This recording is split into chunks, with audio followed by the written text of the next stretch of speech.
안녕하세요. 주님께서 사랑하시는 유평교회 형제 자매님들 이렇게 직접 만나 뵙고 함께 주의 말씀을 교제하게 하시는 주님의 은혜에 감사를 드립니다. 오늘 이 시간 제가 전할 말씀의 주제는 역사는 하나님을 증거한다 하는 주제로 말씀을 전하겠습니다. 우리 역사를 의미하는 영어 단어 잘 아시죠? 히스토리. 어떤 그 분은 이렇게 얘기하시더라고요. 히스토리는 히즈 스토리에서 유래했다. 그래서 히스토리, 역사는 히즈 스토리, 그분의 이야기, 하나님의 이야기라는 것입니다. 그래서 이 역사를 잘 살펴보게 되면 세상 역사를 섭리하시고 주관하시는 살아계신 하나님을 볼 수 있고 알 수 있다는 것입니다. 다른 종교 경전에는 없는 오직 성경에만 기록된 유일한 내용, 특별한 내용은 무엇일까요? 예언입니다. 미래의 일을 기록하고 있습니다. 그런데 불경이나 코란에는 예언이 하나도 기록되어 있지 않습니다. 성경에는 성경 기록의 27% 분량이 예언으로 기록되어 있습니다. 왜 이렇게 성경에는 예언으로 가득 차 있을까요? 성경에 기록된 예언이 실제 역사에서 그대로 성취된다면 이 예언을 말씀하시는 하나님은 어떤 분이시죠? 미래의 모든 일을 다 아시는 전지하신 분이시고, 그리고 예언하신 그대로 실제 역사에서 이루시는 전능하신 분이시고 살아계신 분이심을 우리는 알 수가 있는 것입니다. 그리고 이 예언을 기록하고 있는 이 성경책이 바로 살아있는 하나님의 말씀이다 하는 것을 우리는 믿을 수가 있는 것입니다. 우리 이사야 41장 21절에서 23절까지 같이 좀 읽기를 원합니다. 시작. 나 여호와가 말하노니 너희 우상들은 소송하라. 야곱의 왕이 말하노니 너희는 확실한 증거를 보이라. 장차 당할 일을 우리에게 진술하라. 또 이전에 어떠한 것도 알게 하라. 우리가 마음에 두고 결말을 알아보리라. 혹 앞으로 올 일을 듣게 하며 뒤에 올 일을 알게 하라. 너희가 신들인 줄 우리가 알리라. 또 복을 내리든지 재난을 내리든지 하라. 우리가 함께 보고 놀라리라. 하나님께서 지금 이스라엘 백성과 또 이스라엘 백성들이 자주 섬기는 이 우상 숭배를 하나님께서 책망하고 계십니다. 우상이 무엇입니까? 하나님 아닌 것이 하나님처럼 찬양과 경배의 대상이 되는 것입니다. 이 우상이라는 것은 한자 그대로 보면 뭡니까? 어리석을 우자에다가 형상 상자를 쓰고 있습니다. 어리석은 형상을 가진 존재라는 것입니다. 우상에 눈이 있지 않습니까? 볼 수 있나요? 우상에 귀가 있지만 우리의 간절한 기도를 들을 수가 없습니다. 우상에 입이 있지만 말할 수 없습니다. 우상에 손이 있지만은 팔이 있지만은 우리를 위험한 처지에서 구해낼 능력이 없습니다. 우상은 다리가 있지만 움직일 수 없는 것입니다. 우상이 무엇입니까? 가짜 신입니다. 그리고 거짓 신이고 짝퉁 신에 불과한 것이죠.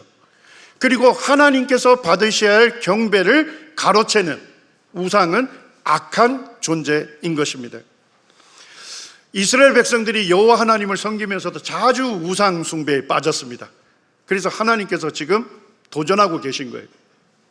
누가 참신인지, 누가 진짜 신인지 법정 재판에서 가려보자고 하나님께서 제안을 하시는 것입니다. 자, 법정 소송에서 이기려면 뭐만 보여주면 됩니까? 확실한 증거를 보이기만 하면 이 법정 소송에서 이길 수가 있는 것입니다. 하나님께서 이렇게 말씀하셔요. 참 신에 대한 확실한 증거로 하나님 무엇을 말씀하시죠? 참신이라면 진짜 신이라면 장차 당할 일을 우리에게 진술할 수 있어야 한다. 말할 수 있어야 한다는 겁니다. 참신이라면 앞에 올 일을 듣게 할 수 있어야 한다는 것입니다. 참신이라면 뒤에 올 일을 알게 하라는 것입니다. 하나님 계속 반복하시죠? 참신이라면 뭐 할 수 있어야 합니까? 예언할 수 있어야 한다는 것입니다. 미래의 일을 말할 수 있어야 하고 말한 그대로를 실제 역사에서 성취할 수 있는 그 신이 참신이다. 자, 하나님께서 참신에 대한 확실한 증거로 예언을 말씀하셨는데 우리 이곳에 계신 성도님들은 동의가 되십니까? 천지 만물을 지으신 창조주이시라면 모든 것을 아시고 모든 것을 행하실 수 있으시겠죠? 하나님은 천지 만물을 지으신 창조주이시기 때문에 하나님은 미래의 모든 일을 다 아십니다. 그래서 이 성경에 예언을 기록하게 하셨어요. 그리고 하나님은 이 기록된 예언 그대로 실제 역사 가운데 그 예언을 성취해 오셨습니다. 이제 이 성경에 기록된 예언을 좀 살펴보기를 원합니다. 페르시아 제국을 창건한 왕이 누구시죠? 제가 질문하는 질문의 답은 다 슬라이드에 있습니다. 페르시아 제국을 창건한 왕은 고레스 왕입니다. 영어로 음력하면 사이러스라고 부르기도 했는데 오늘날 이제 세계사에서는 페르시아어로 그대로 발음을 하자 이래서 키루스 2세 또는 고레스 이렇게 말하고 있습니다. 이란 바사르 가다 평야에 가게 되면 지금 사진으로 찍은 거 보면 좀 작아 보입니다만 실제 11m 높이의 성묘가 있습니다. 돌로 된 묘가 있는데 이게 고레스 대왕의 묘입니다. 그런데 놀라운 사실은 뭐냐면 이 고레스가 성경의 이름으로 등장한다는 것입니다. 그리고 이제 제가 성경을 연구하면서 더 놀랐던 것은 뭐냐면 고레스가 태어나기 대략 한 100년 전에 하나님께서 고레스 이름을 말씀하시면서 하나님께서 이 고레스를 통해서 행하실 일들을 예언하고 계신다는 것입니다. 이사야 44장 27절로 보면 특별히 28절에 고레스를 언급하고 있습니다. 하나님께서 이렇게 말씀하시죠. 고레스에 대하여는 이르기를 그는 나의 목자다. 그러니까 하나님께서 고레스를 하나님의 목자로 삼으셨다는 겁니다. 그리고 고레스로 하여금 하나님 기뻐하시는 일을 성취시키시겠다 이렇게 말씀하고 있는 것입니다.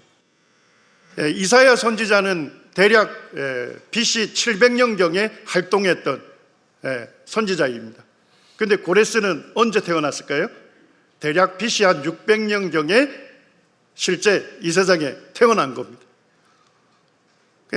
역사적으로 존재하지도 않는 인물의 이름을 얘기하면서 하나님께서 고레스를 자신의 목자로 택하셨고 고레스를 통해서 하나님께서 기뻐하시는 모든 일들을 성취시키시겠다 이렇게 예언하고 계신 겁니다. 자, 하나님께서 고레스를 통해서 무엇을 성취하기를 원하셨을까요? 예루살렘에 대하여는 이르기를 중건되리라 하는 자니라 이렇게 되어 있습니다. 하나님께서 이 고레스를 통해서 고레스로 하여금 예루살렘을 중건하라, 예루살렘을 재건하라고 말하는 자가 되게 하겠다는 것입니다. 그런데 놀라운 것은 뭐냐면 이 예언할 당시에 예루살렘 성은 파괴가 되지 않았습니다. 그런데 하나님께서 파괴될 것을 전제로 고레스라고 하는 인물이 예루살렘을 중건하라는 그 말을, 그 조소를 내릴 것이다 이렇게 예언하고 있는 것입니다. 자, 두 번째는 무엇을 성취시키시겠답니까? 성전에 대하여는 이르기를 내 기초가, 성전의 기초가 세움이 되리라 하는 자니라. 고레스가 하나님의 성전의 기초를 세우라고 말하는 자가 되게 하겠다는 것입니다. 예언할 당시에 하나님의 성전은 건재했습니다. 그런데 하나님께서 이 성전이 파괴될 것을 전제로 고레스라는 인물이 이 성전의 기초를 세우라 라고 말하는 자가 되게 하겠다는 것입니다. 그리고 이제 고레스를 언급한 그 앞절에서는 기품에 대한 이르기를 마르라, 내 강물을 마르게 하리라, 강물을 마르게 할 것이다 하는 예언을 하고 있습니다. 그리고 45장에서도 계속 고레스에 대해서 예언을 하고 있습니다. 1절에 보니까 여호와께서 그의 기름 부음을 받은 고레스, 이렇게 얘기하시죠. 자, 고레스에게 하나님 무엇을 하셨습니까? 기름을 부으셨어요. 하나님께서 기름을 부으셨다는 건 뭡니까? 그 사람을 하나님의 일을 위하여 특별하게 선택하셨다 하는 의미인 거죠. 그러면서 하나님께서 이렇게 말씀하십니다. 내가 고레스의 오른손을 붙들고, 오른손은 뭘 상징합니까? 힘을 상징하지 않습니까? 하나님께서 고레스를 강하게 해서 고레스 앞에 열국을 항복하게 할 것이다. 자, 열국이 무엇입니까? 여러 나라. 그러니까 하나님께서는 이 고레스를 강하게 해서 여러 나라를 정복해서 대제국을 건설하게 할 것이다. 이렇게 예언하고 있는 것입니다. 3절에 보니까 하나님께서 고레스에게 무엇을 주시겠답니까? 보화와 재물을 주시겠다. 이렇게 예언하시죠. 자, 5절에는 독특하게도 하나님 이렇게 말씀합니다. 너는 고레스는 나를 알지 못하였을지라도 나는 고레스의 띠를 동일 것이요. 자, 고레스는 여호와 하나님을 알지 못한답니다. 자, 그러면 고레스는 유다의 왕입니까? 아니면 이방 나라의 왕입니까? 이방 나라의 왕을 얘기하시는 거예요. 그리고 나는 내 띠를 동일 것이다. 허리띠를 동인다는 것은 뭡니까? 이제 정복전쟁에 나서게 하겠다는 것입니다. 그리고 13절에서는 하나님께서 고레스를 통해서 무엇을 하시겠답니까? 사로잡힌 내 백성, 바벨론 제국에 의해서 포로가 된 유다 백성을 값이나 가품이 없이 뭐 할 것이라고요? 놓으리라. 그들을 해방시켜 줄 것이다 라고 말씀하면서 누구의 이름으로 이 예언을 성취하시겠답니까? 만군의 여호와의 말이니라 하셨느니라. 구약 성경을 쭉 읽어보면 하나의 패턴이 나옵니다. 하나님께서 예언하실 때는 예언의 마지막 부분에 하나님의 이름을 말씀하십니다. 나 여호와의 말이니라. 만군의 여호와의 말이니라. 하나님께서 예언을 하시고 하나님의 이름으로 이 예언을 성취시키시겠다고 서명을 하시는 것입니다. 여러분들, 이 성경 예언이 성취된 여부는 무엇을 통해서 우리가 확인 가능할까요? 역사를 통해서 확인이 가능한 것이죠. 자, 하나님께서 이 고레스 왕을 통해서 성취시키겠다는 이 예언의 내용을 아시겠습니까? 고레스로 대제국을 이루게 할 것이다. 예루살렘을 중건하라고 명할 것이다. 성전의 기초를 세우라 할 것이다. 대가 없이 포로를 석방할 것이다. 보화와 재물을 고레스에게 줄 것이다. 그리고 강물을 마르게 할 것이다 하는 이 6가지 구체적인 예언을 하신 것입니다. 자, 하나님께서 선지자 이사야를 통해서 예언을 하신 후 한 100년이 지나서 바벨론 제국에서 BC 586년에 이 예루살렘 성을 완전히 불태우고 하나님의 성전을 완전히 파괴합니다. 그리고 이제 이 유다 백성들을 전부 어디로 끌고 갑니까? 바벨론의 포로로 끌고 간 것입니다. 그리고 이제 이 바벨론 제국을 정복한 제국이 페르시아 제국인데, 페르시아 제국의 역사를 좀 살짝 살펴보겠습니다. 페르시아 왕국은 페르시아만 근처에 있었던 아주 작은 왕국이었습니다.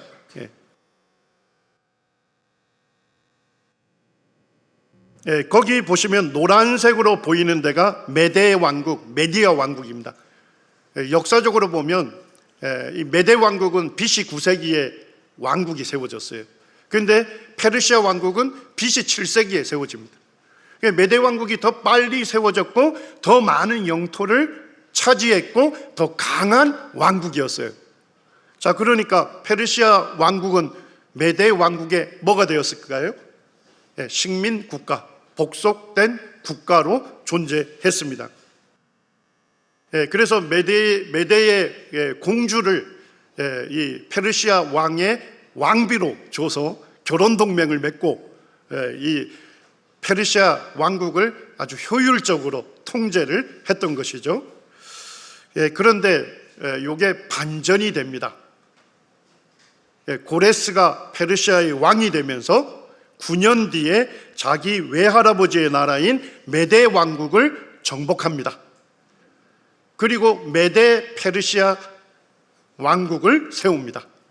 그리고 몇 년 뒤에는 이 리디아 왕국을 정복합니다.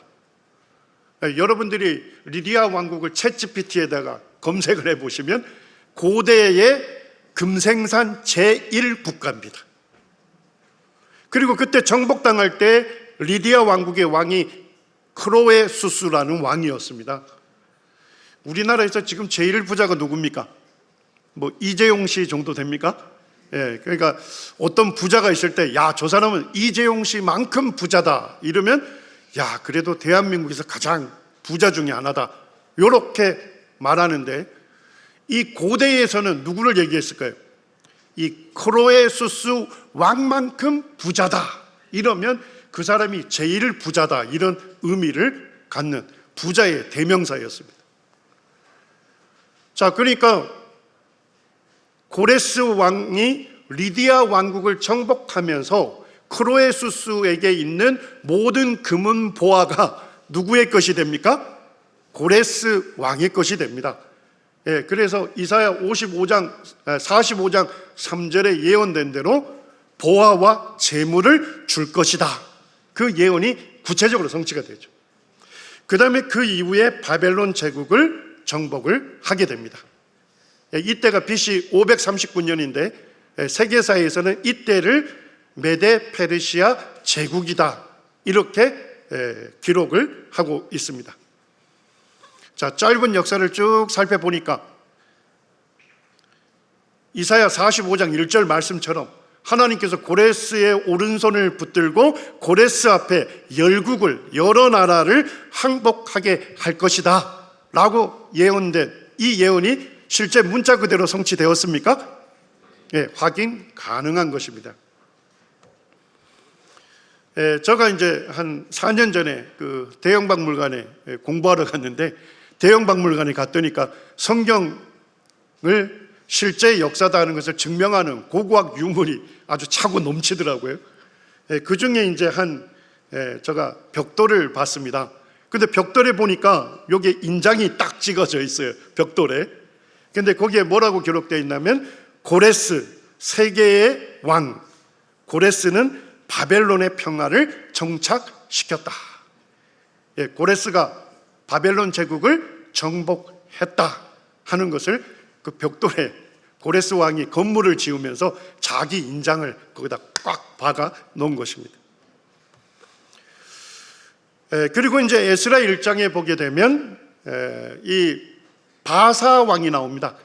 우리 성경에서 바사는 오늘날 음력으로 나온 페르시아를 얘기합니다.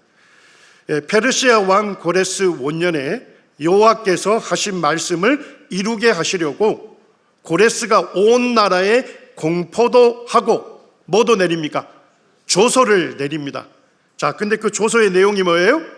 유다 예루살렘의 성전을 건축하라 하셨나니. 그래서 이 페르시아 제국을, 대제국을 건설한 그 원년에 조서를 내린 것입니다. 그렇게 해서 유다 백성들을 풀어주고 그들로 하여금 예루살렘에 하나님의 성전을 건축하게 하라는 조서를 내리게 됩니다. 제가 예전에 이제 제자들을 대상으로 월요일마다 성경 공부를 했는데 그때 한번 이 성경 예언을 다뤘어요. 그리고 이제 50분 전하고 10분 이제 질의응답 시간이 있는데 한 제자가 질문을 하는 겁니다.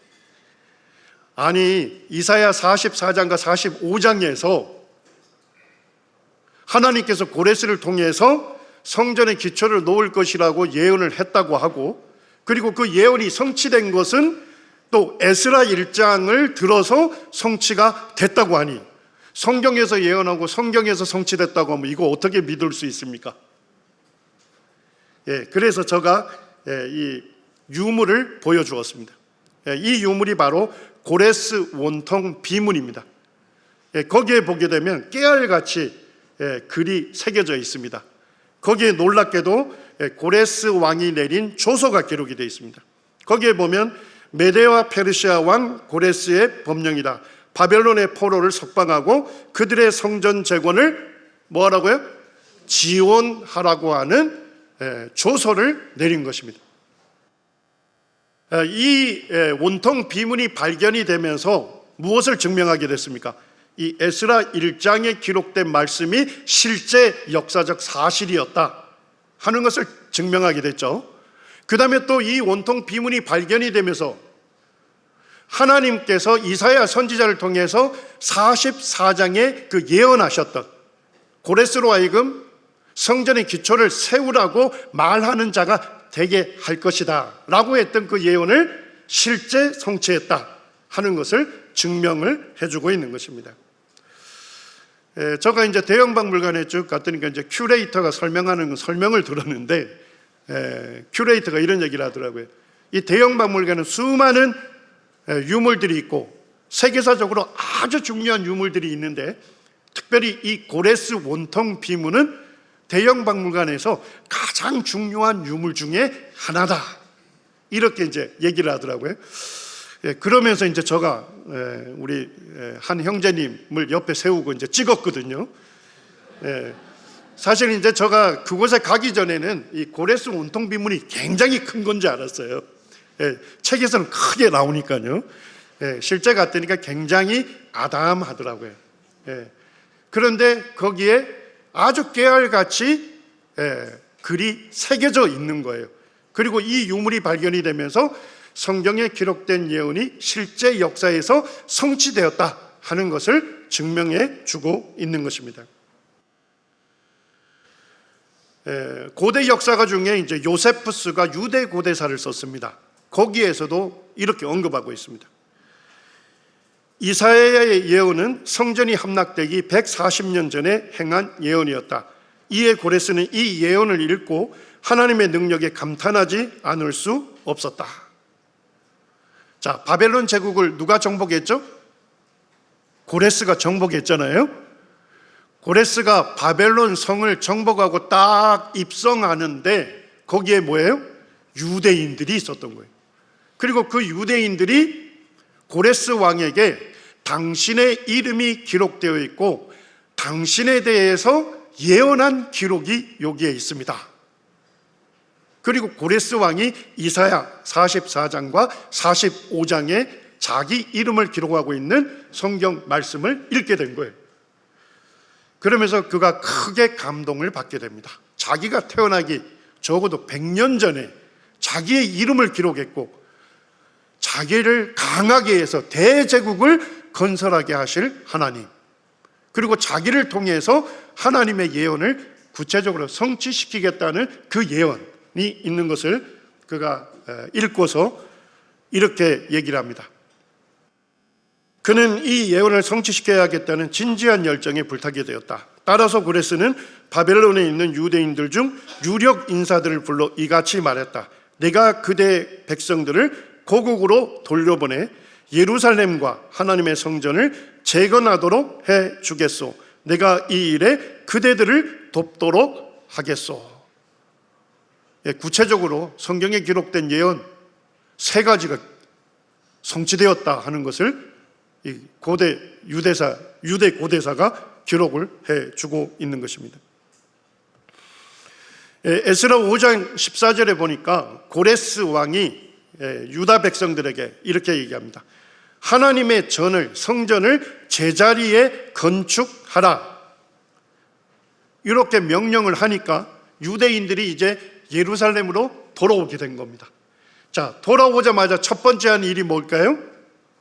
예루살렘 하나님의 성전에 지대를 놓았습니다. 지대가 뭡니까? 기초를 놓았다는 것입니다. 그럼으로써 이사야 44장 28절에 예언되어 있는 이 말씀을 문자 그대로 성취되었다 하는 것을 알 수가 있는 것입니다. BC 700년경에 하나님께서 선지자 이사야를 감동시키셔서 하나님의 예언을 하게 하셨죠. 그리고 100년 뒤쯤에 고레스가 출생하죠. 그리고 BC 586년에 예루살렘 성과 성전이 파괴가 됩니다. 그리고 BC 538년에 고레스 왕이 성전을 재건하라는 조서를 내리게 됨으로써 이 성경의 예언이 구체적으로 역사 속에서 성취가 되게 된 것입니다. 자, 한 가지 기이한 일이 있습니다. 다니엘서에 보게 되면 바벨론 제국의 마지막 왕을 누구라고 언급하죠? 바벨론 제국의 마지막 왕. 고레스가 대군을 이끌고 바벨론 성을 지금 왔어요. 그런데도 불구하고 바벨론 제국의 마지막 왕인 벨살살이 장군들과 고위 관료들을 모아서 하나님의 성전에 기물을 가지고 와서 포도주를 따르고 술 파티를 하지 않습니까? 역사적으로 좀 이게 이해가 안 되는 거죠. 고레스가 지금 계속 다른 나라를 정복하고 바벨론 성에 왔는데도 바벨론 제국의 왕이 전투할 그 의지는 갖지 않고 장군들과 고위 관료들을 모아놓고 술 파티를 하는 거예요. 어떻게 이게 가능할 수 있었을까요? 바벨론 성은 난곡불락 요새였습니다. 일단 바벨론 성은 삼중 성벽으로 되어 있었고 성벽의 높이가 45m에서 50m 정도였고 그리고 성벽의 두께가 25m 정도였습니다. 그리고 성벽 전체 길이가 96km였습니다. 그리고 성 중앙에 유프라테스 강이 흘렀기 때문에 포위할지라도 식수의 어려움이 없었습니다. 그리고 헤로도투스라고 하는 고대 역사가는 바벨론 성이 정복될 당시에 바벨론 성에 있는 사람들이 먹을 식량을 20년치를 보유하고 있었다는 것입니다. 자, 요쯤 되면 어떻습니까? 아무리 고레스가 강한 왕이지라도 그의 군대가 왔을지라도 이 바벨론 제국의 마지막 왕인 벨살살은 너희들이 와도 우리 바벨론 성만큼은 정복할 수 없다 하는 그와 같은 자신감을 갖고 있었던 것이죠. 독일의 고고학자 중에 로버트 콜데바이라고 하는 분이 있습니다. 이분이 이제 1900년 그때 초에 이 바벨론 성이 있었다고 하는 그 도시를 간 거예요. 갔는데 그 찬란한 문명을 이뤘다는 바벨론 성의 자체는 하나도 없고 그 도시 위에 뭐만 가득히 있는 겁니까? 모래만 가득히 쌓여 있는 거예요. 사막이에요. 그런데도 불구하고 이제 콜데바이가 이라크 사람들을 돈을 주고 인부를 사가지고 그 모래를 파 댕기게 합니다. 그리고 20m 정도 들어갔을 때 지금 고대의 바벨론 성벽이 지금 드러나고 있는 겁니다. 그렇게 해서 사람의 크기가 이 정도 되는데 이 모래 속에 파묻혀 있었던 찬란한 바벨론 성이 드러나게 되는 거죠. 그런데 콜데바이도 대단한 사람이에요. 거기에 바벨론 성벽에 있는 벽돌들 있지 않습니까? 거기에 다 일련번호를 다 적어가지고 이라크에서 독일까지 기찻길을 놓고 이 전부 바벨론 그 성에 있었던 유물들을 저쪽 독일까지 가져갑니다. 그리고 이제 복원을 알아보니까 성벽 높이가 45m 내지 50m 되니까 그대로 복원을 못해서 어떻게 합니까? 축소 복원을 합니다. 그리고 그 위에다가 지붕을 씌운 거예요. 그게 오늘날 무슨 박물관입니까? 페르가몬 박물관입니다. 이것이 땅 속에 한 아주 오랜 기간, 거의 2000년 넘게 2500년 동안 모래 속에 파묻혀 있었던 바벨론 성의 그 성벽 벽돌입니다. 오늘날 이제 그 도기 전공자들도 이렇게 얘기합니다. 색깔을 입히고 1400도라는 높은 고온에서 이 벽돌을 구웠기 때문에 2600년이 지났지만 아직까지도 뭡니까? 이 색깔이 바라지 않고 그대로 오늘날까지 남아 있는 것입니다. 자, 그런데 성도님들, 이렇게 난곡불락 요새였던 바벨론 성이 어떻게 고레스에 의해서 정복이 됐을까요? 고레스가 가니까 이건 난곡불락 요새입니다. 아무리 많은 대군을 가져갔지만 성벽 길이가 96km였기 때문에 완전 봉쇄를 할 수가 없었어요. 그리고 성벽의 높이와 두께가 너무 두껍고 삼중성이잖아요. 그때 이 장군들 회의를 했는데 절반의 군대는 유프라테스 상류에 가서 유프라테스 강줄기를 우회시키고, 그리고 절반의 병사들은 수문 쪽에다가 배치를 해서, 자, 유프라테스 상류에서 물을 우회시키면 바벨론 성내로 흐르는 유프라테스 강줄기가 어떻게 되겠습니까? 점차 마르게 되겠죠. 그리고 수문을 타고 정복을 하게 했던 것입니다. 헤로도투스가 쓴 페르시아 전쟁사에서는 이렇게 기록하고 있습니다. 바벨론을 점령하기에 고레스는 10월 12일 도시를 관통해 흐르고 있는 유프라테스 강물을 우회시킴으로써 강 지류가 말라버렸다. 페르시아 군대가 바벨론에 쉽게 접근할 수 있는 침입로가 생겨났다. 고레스는 10월 29일 이 도시에 입성하였다. 자, 고레스의 이름을 얘기하면서 그 앞구절에서 뭘 예언하고 있습니까? 기품에 대한 이르기를 마르라, 내 강물을 마르라, 마르게 하리라 했던 이 예언이 성취된 것으로 보입니다. 하나님께서 선지자 이사야를 통해서 몇 가지를 예언했습니까? 6가지를 예언했는데 그 6가지 전체가 누구를 통해서 완전히 성취됐습니까? 고레스 왕에게서 완전히 성취가 됐습니다. 자, 우리 이사야 45장 5절을 같이 한번 읽겠습니다. 시작. 나는 여호와라, 나 외에 다른 이가 없나니 나밖에 신이 없느니라. 베드로후서 1장 20절과 21절에서도 성경의 모든 예언은 누가 하신 예언이라고 말씀합니까? 하나님께 받아 말한 것이라고 말씀을 하고 있는 것입니다. 결국 성경의 예언은 누가 하신 예언이에요? 하나님께서 하신 예언인 것입니다. 이제 한 가지 예언을 더 살펴보기를 원합니다. 우리 요한복음 13장 19절에 우리 주님께서 하신 말씀입니다. 같이 한번 읽겠습니다. 시작. 지금부터 일이 일어나기 전에 미리 너희에게 일러둠은 일이 일어날 때에 내가 그인 줄 너희가 믿게 하려 함이로다. 예수님께서 지금부터 일이 일어나기 전에 미리 너희에게 일러둔다 이렇게 말씀합니다. 미리 말씀하신다 이렇게 얘기합니다. 자, 일이 일어나기 전에 미리 말하는 것을 두 자로 뭐라 합니까? 예언. 그래서 우리 주님께서도 예언을 하셨습니다. 자, 주님께서 예언하신 목적이 뭘까요? 일이 일어날 때, 예수님께서 하신 예언이 실제로 성취될 때 내가 그인 줄 너희가 믿게 하려 함이로라. 자, 예수님께서 하신 예언이 실제 역사 가운데 그대로 일어났다면 예수님 어떤 분이시죠? 미래의 모든 일을 다 아시는 전지하신 분이시죠? 그리고 말씀하신 그대로를 실제 역사에서 성취시키시는 전능하신 분이시죠? 예수님이 바로 사람으로 오신 성자 하나님이심을 믿게 하시려고 예수님께서 예언하셨다. 이렇게 예수님께서 말씀하신 것입니다. 예수님께서 하신 예언 한 가지를 좀 살펴보기 원합니다. 누가복음 21장에 보면 예수님께서 제자들과 함께 성전에 들어갔다가 나올 때 2를 기록하고 있습니다. 5절 6절을 우리 같이 한번 읽겠습니다. 시작.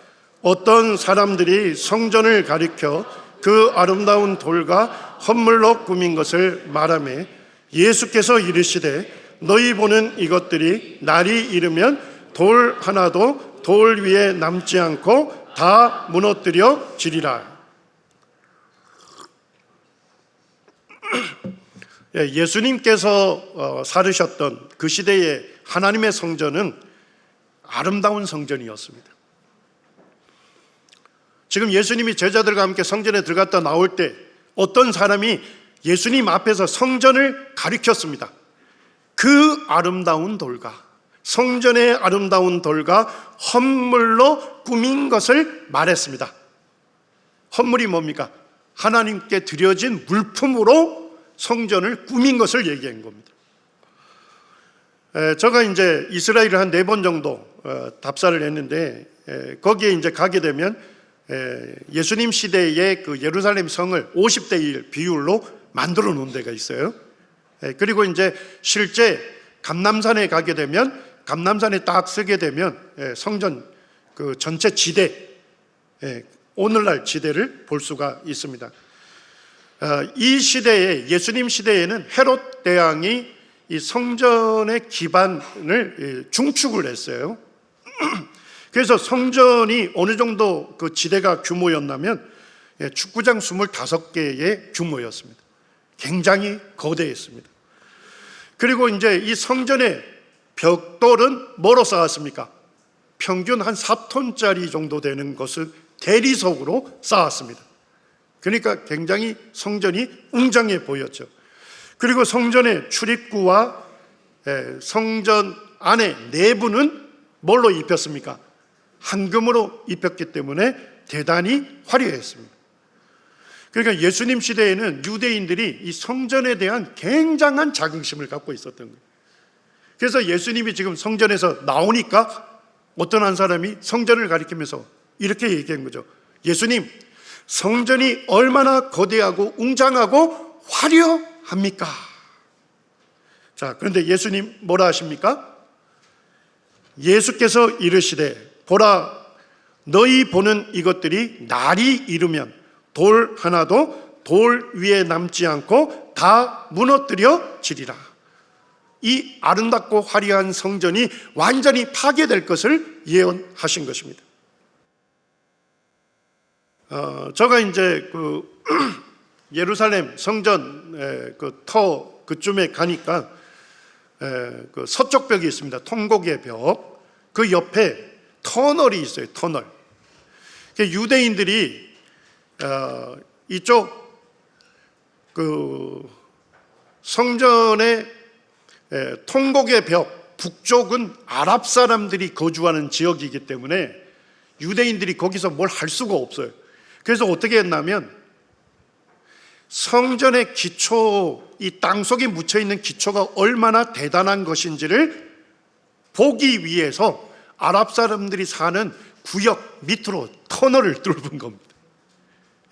그래서 이제 터널로 들어가 보니까 당시에 성전 바깥들의 기초석들을 볼 수 있었어요. 이게 제가 찍은 사진인데 보니까 돌 하나가 평균 4톤짜리 되는 이 대리석으로 지어졌다는 것입니다. 이런 것들이 성전 기초석으로 들어가 있었습니다. 제가 이걸 보면서 유대인들의 자긍심이 거짓이 아니었구나 하는 것을 좀 알 수가 있었습니다. 그리고 누가복음 19장에 보면 예수님께서 구체적으로 이 예언을 하십니다. 가까이 오사 성을 보시고 예수님이 우십니다.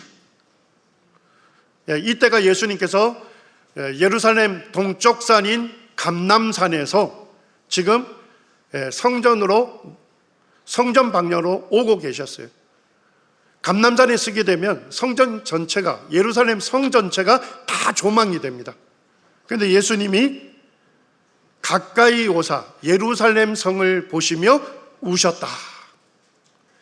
이 우셨다는 헬라어가 클라이오라는 단어인데, 이 단어는 뭐냐면 그냥 흐느끼는 정도가 아니고 소리를 내시며 통곡하셨다는 원어의 의미를 갖고 있습니다.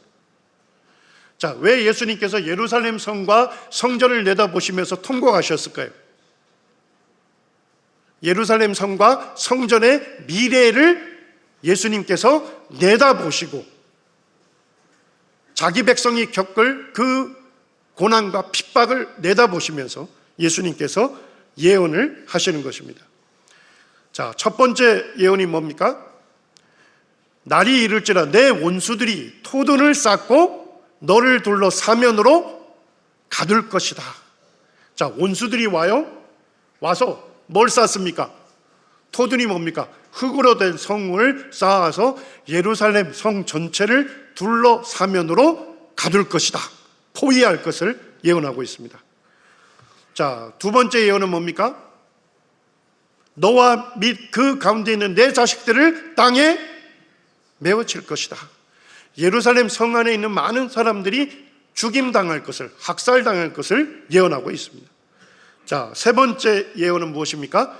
돌 하나도 돌 위에 남기지 아니할 것이다. 완전히 파괴될 것을 예언하고 있습니다. 자, 예수님께서 하신 이 예언 구체적으로 이해가 되십니까? 예, 첫 번째, 원수들이 예루살렘 성벽 둘레에 토둔을 쌓고 포위할 것이다. 두 번째는요, 원수들이 수많은 백성들을 땅에 메워치는 학살을 할 것이다. 세 번째는 성전과 성이 철저하게 파괴될 것이다. 이렇게 예언을 했습니다. 예수님께서 예언하실 때가 십자가의 죽음을 앞두고 계셨던 해였습니다. 그때가 언제입니까? AD 33년이었습니다. 예수님께서 AD 33년에 예언하시고 37년이 지난 AD 70년이 됐을 때 로마 제국이 예루살렘을 침략하게 됩니다. 자, 예수님이 사셨던 이 유대 땅은 어느 제국이 통치하고 있었습니까? 로마 제국이 통치하고 있었죠. 그런데 유대인들은 뭐예요? 계속 로마 제국으로부터 독립하려고 했습니다. 그래서 독립전쟁을 했던 겁니다. 자, 유대인들이 볼 때는 독립전쟁이지만 제국이 볼 때는 뭐예요? 반란이죠.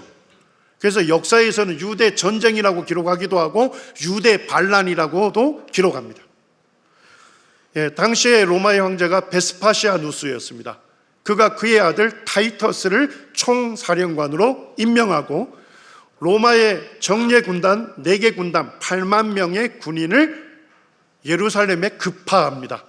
그리고 예루살렘 성을 정복하라고 하는 명령을 내립니다. 자, 로마의 정예 병사들이 왔지만 예루살렘 성은 정복하기 어려웠어요. 왜 그랬을까요? 예루살렘 성 자체가 해발 1000m보다 높은 산지 위에 건설이 되어 있습니다. 그래서 가보시면 예루살렘 성 바로 밖에 동쪽으로는 기드론 골짜기라는 계곡이 깊게 파여져 있습니다. 그리고 남서쪽으로 가게 되면 흰놈의 골짜기라 해서 흰놈의 골짜기가 깊게 파여져 있습니다. 그러니까 성 바깥에 뭐예요? 절벽인 거예요. 거기에서 이 성벽을 타고 올라가는 것이 쉽지 않은 것입니다. 그리고 이 성벽의 높이가 평균적으로 한 10m였고 두께가 한 5m 정도였다고 요세푸스는 밝히고 있습니다. 그러니까 로마 제국의 병사들이 갔지만 이 예루살렘 성을 정복하기가 쉽지 않은 거예요. 자, 역사적으로 정복을 했습니다. 어떻게 정복했을까요? 아사 전략을 썼습니다. 로마의 군대들이 와서 예루살렘 성 밖에 토둔을 쌓기 시작했습니다. 흙으로 된 성벽을 쌓아서 예루살렘 성 전체를 포위합니다. 그리고 출입을 완전히 통제합니다. 자, 시간이 지나면 예루살렘 성 안에 식량이 어떻게 될까요? 동이 나게 되죠. 그러면 그들은 굶주리게 되고 결국 전쟁 의지가 사라질 때 그때 공성전을 해서 예루살렘 성을 정복하자는 제안을 하게 됩니다. 실제 그렇게 하게 된 거예요. 자, 이 사실을 어떻게 알 수 있을까요? 요세푸스라는 역사가가 타이터스 장군과 함께 왔습니다. 그리고 로마 제국의 군인들이 예루살렘 정복하는 것을 직접 눈으로 목격을 했어요. 그리고 그 역사적 사실을 유대 전쟁사에 기록해 놓고 있는 것입니다. 거기에 보면 이렇게 얘기합니다. 타이터스는 이같이 예루살렘을 토둔을 쌓아 완전히 에워싸고 적절한 장소마다 수비대를 세운 후에 밤 일경이 되면 친히 순찰을 돌면서 부하들의 경계 근무 상황을 살폈다, 이렇게 되어 있습니다. 그리고 이 고대사를 계속 읽게 되면 출입을 완전히 통제했으니까 성 안에 있는 사람들이 굶주리게 되지 않습니까? 성 안에 있어도 어차피 굶어 죽을 거. 유대인들이 뭐 하기 시작했을까요? 성을 밖으로 탈출을 시도했습니다. 그런데 로마 병사들에게 잡히면 어떻게 됩니까? 그들을 성 내에 있는 유대인들이 다 볼 수 있도록 십자가 처형을 시켰습니다. 그래서 점차 포위의 기간이 길어짐에 따라 수많은 유대인들이 탈출하다가 십자가 처형을 당했다 하는 것이 역사에 기록되어 있습니다. 이 타이터스 장군이 토둔을 쌓고 예루살렘 성을 완전히 포위함으로써 예수님께서 말씀하셨던 원수들이 토둔을 쌓고 너를 둘러 사면으로 가둘 것이라는 그 예언을 문자 그대로 성취를 하게 된 것입니다. 자, 두 번째 하신 예언이 뭡니까? 너와 그 가운데 있는 내 자식들을 땅에 메어칠 것이다. 근데 요세푸스는 이렇게 기록합니다. 로마 군인들에 의해서 학살된 유대인들의 수가 몇 명이라고 밝히고 있습니까? 111만 명에 달했다, 이렇게 되어 있습니다. 제가 어느 한 지역교회에서 이걸 말씀을 전하고 내려왔는데 한 분이 저에게 오셔서 따져 좀 물으시더라고요. 아니, 아무리 그래도 예루살렘 성 안에 어떻게 111만 명이 그렇게 운집할 수 있느냐? 자, 역사가는 그때가 언제라고 얘기합니까? 유월절 절기라고 얘기하고 있습니다. 자, 유월절 무교절이 되면 어떻게 돼요? 유대 전역에 있는 성인 남성들이 어디로 와야 합니까? 예루살렘 성전에 와서 제사를 지내야 돼요. 자, 그러면 성인 남성들이 오게 되면 누구도 같이 와요? 아내들이 오고 아이들도 같이 이동하는 것입니다. 그래서 유월절 절기를 지키기 위해서 예루살렘에 운집했는데 그때 누가 온 거예요? 로마의 군인들이 와서 토둔을 쌓기 시작하는 겁니다. 자, 곧 뭐가 일어날 것 같아요? 전쟁이 일어날 것 같아요. 자, 전쟁 시에 가장 안전한 도피처는 어디입니까? 성 안이 되는 거죠. 그래서 유대인들이 전부 다 어디로 들어간 거예요? 성내로 밀집해서 운집해서 들어가게 된 것입니다. 그리고 포위 5개월이 됐을 때 그 안에 있는 많은 사람들이 굶어 죽었고 전쟁할 의지가 완전히 사라진 거예요. 그래서 로마의 병사들이 공성전을 하면서 성벽을 부수고 예루살렘 성을 정복하게 됩니다. 그리고 닥치는 사람마다 학살을 한 것입니다. 그래서 요세푸스는 사망자 수는 111만 명이라고 밝히고 있습니다. 그러므로서 이 예언이 그대로 성취가 된 것입니다. 자, 세 번째 예언은 무엇입니까? 돌 하나도 돌 위에 남기지 아니하리라. 유대사에 보게 되면 타이터스 장군이 성전 내부로 들어간 겁니다. 보니까 성전 내부가 뭐로 도배되어 있습니까? 황금으로 도배되어 있는 그 화려한 성전을 보면서 타이터스는 뭐냐? 야, 이 성전만큼은 역사적으로 보존해야 한다. 그래서 로마의 병사들에게 이 성전 본당만큼은 파괴하지 말라고 명령을 내립니다. 자, 그런데 뭐예요? 전투가 치열해지니까 유대인들이 어디로 들어갑니까? 성전 안으로 들어가게 된 거예요. 그렇게 해서 치열한 전투가 일어나다 보니까 로마의 병사 중에 한 명이 성전 내부를 보니까 황금으로 도배되어 있는 거예요. 그래서 거기에다 뭘 던집니까? 불을 던지게 됩니다. 이에 성전 내부에 즉시 불길이 치솟기 시작했습니다. 어떻게 보면 타이터스 장군은 예수님께서 하신 예언의 말씀을 이루지 못하게 하려고 발부둥을 쳤습니다만 결국은 자기 병사가 횃불을 던졌고 성전은 순식간에 불타게 된 겁니다. 그리고 성전 내부에 도배되어 있었던 황금들이 어떻게 됩니까? 벽돌들 사이로 녹아서 스며 들어가게 된 것입니다. 그리고 병사들은 불이 꺼진 후에 성전 안에 녹아내린 금을 약탈하기 위해서 돌틈 사이를 모두 파헤치게 됩니다. 그럼으로써 성전은 철저하게 파괴가 되게 됨으로써 예수님이 하신 그 예언을 그대로 성취하게 된 것입니다. 로마에 가게 되면 타이터스 개선문이 있습니다. 그리고 여기에 부조가 새겨져 있는데, 로마의 병사들이 성전 내부에 있었던 메노라, 등대죠. 그리고 떡상, 이런 것들을 지금 탈취물로, 성전 기념물로 지금 로마로 가져가고 있는 것을 거기에다가 새겨 놓았습니다. 우리가 이런 걸 보게 되면 예수님께서 하신 그 예언이 글자 그대로 실제 역사 속에서 성취되었다는 것입니다. 자, 예수님께서 하신 예언 한 가지만 우리가 살펴보았습니다만, 예수님이 어떤 분이십니까? 미래의 일을 다 아시는 분이시죠. 그리고 예수님은 예언하셨고, 예수님이 예언하신 것은 문자 그대로 실제 역사 속에서 성취가 된 것입니다. 히브리서 1장에 보면 예수님은 어떤 분이십니까? 하나님의 아들이시죠.